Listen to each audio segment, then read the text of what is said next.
Hey YouTube, it's Magician34, and I got your product review for the Xyz Symphony starter deck. This is like the 2012 starter deck. It looks like this, which is kind of cool. It looks a lot more like the Japanese packaging than we usually get. So that's kind of neato. I have really mixed feelings about this deck. Let's go ahead and talk about the good stuff, which is the extra deck. First of all, it gives you another copy of number 39 Utopia, which doesn't suck. And then it gives you these Djinn monsters. We'll go ahead and get them one at a time. First of all is this guy called Rhythm, the string Djinn, and he's just 2 level 3s.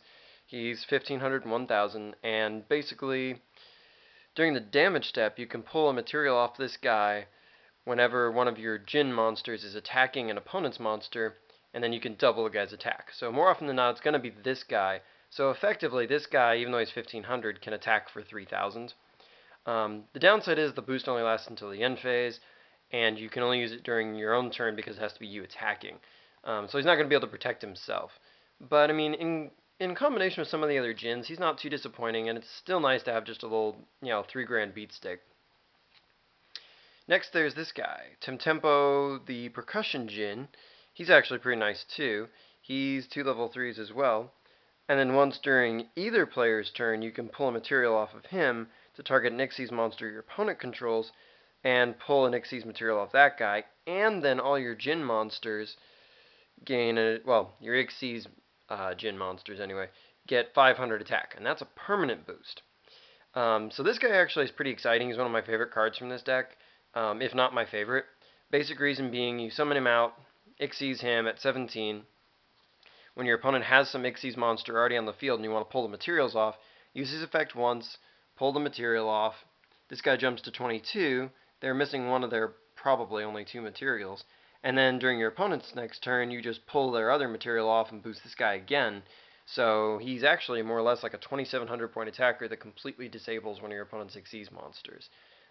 He's pretty awesome, and if you actually use all the Djinns, obviously, he's that much better because he gives a permanent 500 point boost each time he uses his effect. So he's actually pretty nice. I do like him.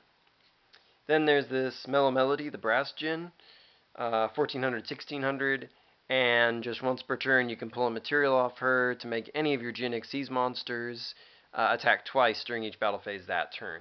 Almost really just going to be the one battle phase, obviously. If you summon her, she can basically use her effect on herself to attack for 14 twice, which I guess could be interesting. But moreover, she's obviously better with in combination with Tempo or something like that. So she's more for the we're going to use all our Djinns put together kind of theme. But she's still cool in and of herself, and she's got good art. Can't hate that. And last, we've got this guy, Maestroke, the Symphony Djinn.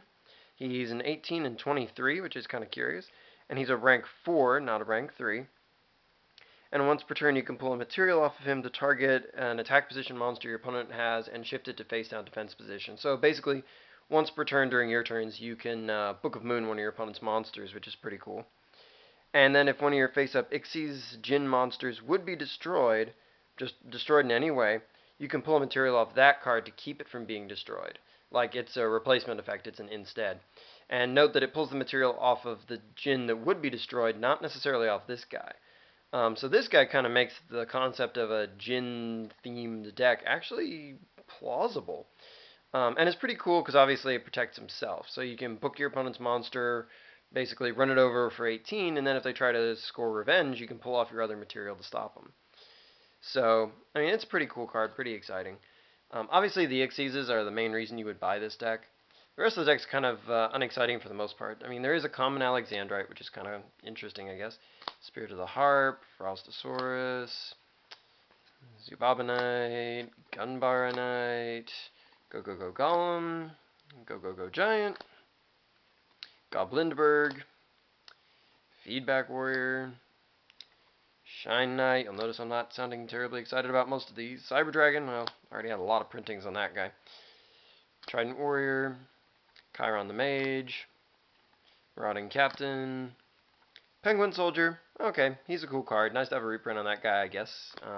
But he was already pretty easy to get.